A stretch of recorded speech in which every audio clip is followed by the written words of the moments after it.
नमस्कार दोस्तों, आप सभी का स्वागत है मेरे YouTube चैनल में। ये कहानी है धोबी और जादुई गधे की कहानी। बहुत साल पहले डमरू नगर गांव में सखाराम नाम का एक धोबी रहता था।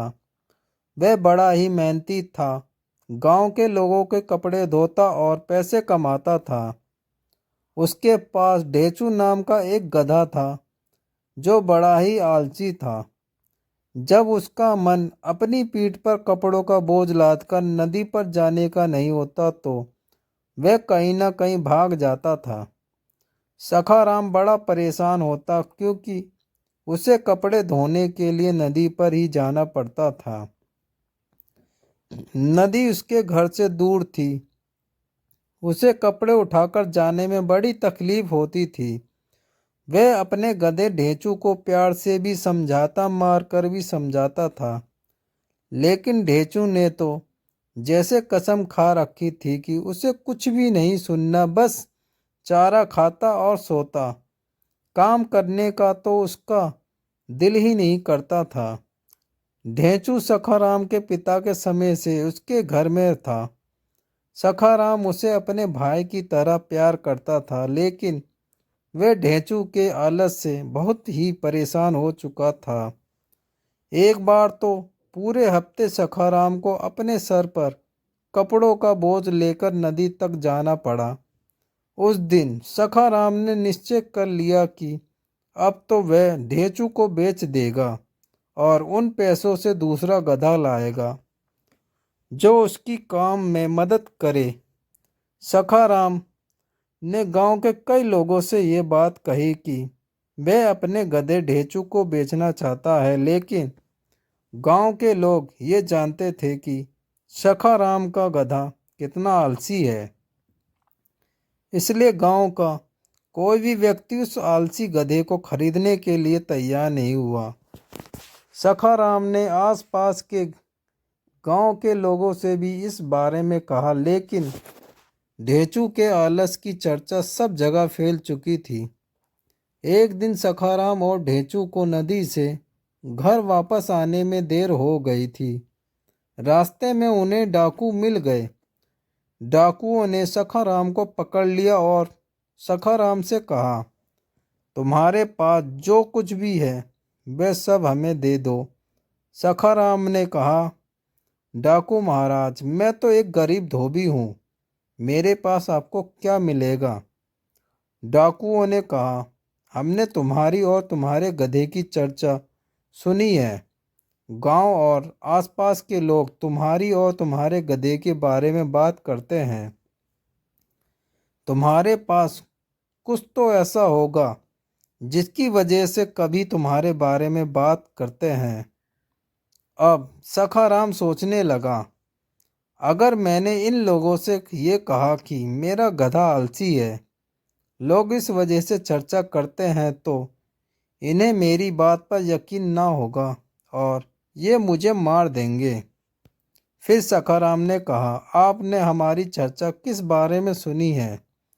तभी एक डाकू बोला, मूर्ख, चर्चा तो बड़े लोगों की होती है, बड़े साहूकार की। जिन लोगों के पास रुपए पैसे हो, गरीबों के बारे में बात कौन करता है। ये सुनकर सखाराम को एक उपाय सूझा। उसने फिर उन डाकुओं से कहा, डाकू महाराज, लोग तो ऐसे ही बातें करते रहते हैं। मैं तो एक गरीब धोबी हूँ, मेरे पास आपको क्या मिलेगा।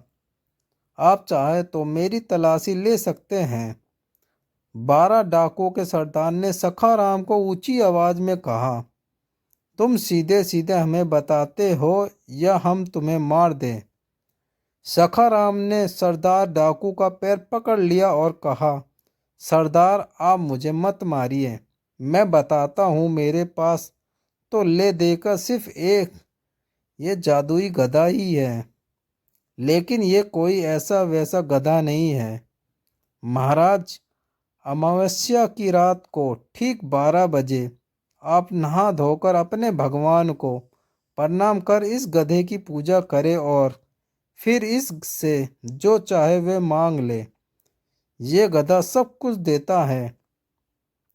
डाकुओं के सरदार ने कहा, तुम्हें ये गधा कहाँ से मिला?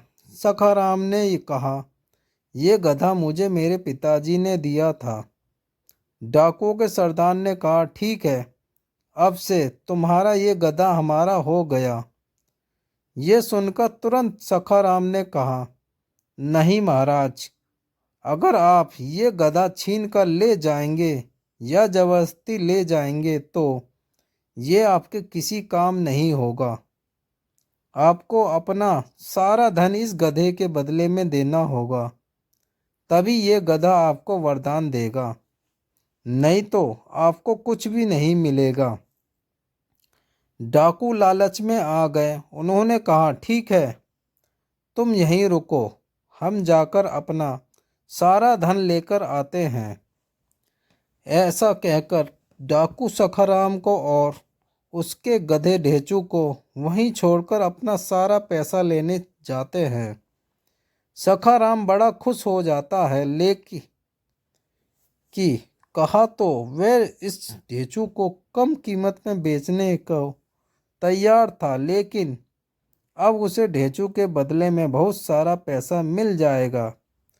वह ढेंचू से कहता है, अब तुम्हें भी समझ आएगा, जब ये डाकू तुम्हें ले जाएंगे और अमावस्या के दिन तुम उनकी इच्छा पूरी नहीं कर पाओगे तो ये तुम्हें बहुत मारेंगे और मैं तो सारा धन लेकर शहर चला जाऊंगा।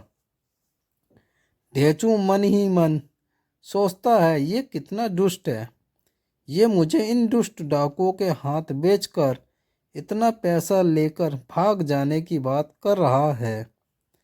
ढेंचू सोचता है और मन में बोलता है, सखाराम, तुझे तो मैं अभी भी नहीं छोड़ूंगा। तब भी डाकू अपना सारा लूटा हुआ धन लेकर वापस आते हैं और सखाराम से कहते हैं, ये लो, हम अपना सारा धन ले आए हैं, अब तो इस गधे का वरदान हमारे लिए काम करेगा, हम जो चाहेंगे ये हमें देगा। सखाराम बोलता है, हाँ सरदार, जरूर देगा। ऐसा बोलकर वह सारा धन लेता है और डाकुओं के सामने कहता है, इसका ख्याल रखना, मैं इसे अपने भाई की तरह मानता हूँ और जाने से पहले इसके गले मिलना चाहता हूँ। डाकू भी सोचते हैं कि इस गधे ने सखाराम को बहुत कुछ दिया होगा, तभी आज सखाराम इसे छोड़कर जाने में इतना दुखी हो रहा है। सखाराम गधे के गले लगता है और उसके कान में कहता है, तूने मुझे जितना दुखी किया है, अब उन सब दुखों को हिसाब तुझे पूरा करना होगा। जब सखाराम ढेंचू के गले लगकर उसके कान में ये बात कह रहा होता है तो ढेंचू सखाराम के पैसे की पोतली में अपने दांत से छेद बना देता है और मन में सोचता है, मेरे रहने से तू दुखी था, अब मेरे जाने से तो तू और भी दुखी होगा। डाकू ढेंचू को अपने साथ लेकर चले जाते हैं और सखाराम खुशी खुशी अपने पैसे की पोटली को लेकर अपने घर की तरफ चल देता है। लेकिन जब तक सखाराम घर पहुंचता है, उसके पैसे की पोतली से थोड़ा थोड़ा करके सारा धन रास्ते में गिर जग गया होता है। ये देखकर सखाराम जोर जोर से रोने लगता है और कहता है, मेरी तो किस्मत ही खराब थी, गधा मिला तो ऐसा कि मुझसे ही काम कराता था और पैसा मिला तो ऐसा कि घर तक भी नहीं आ गया पाया। कहानी पसंद आए तो लाइक करें, शेयर करें और नए हैं तो सब्सक्राइब करें। धन्यवाद।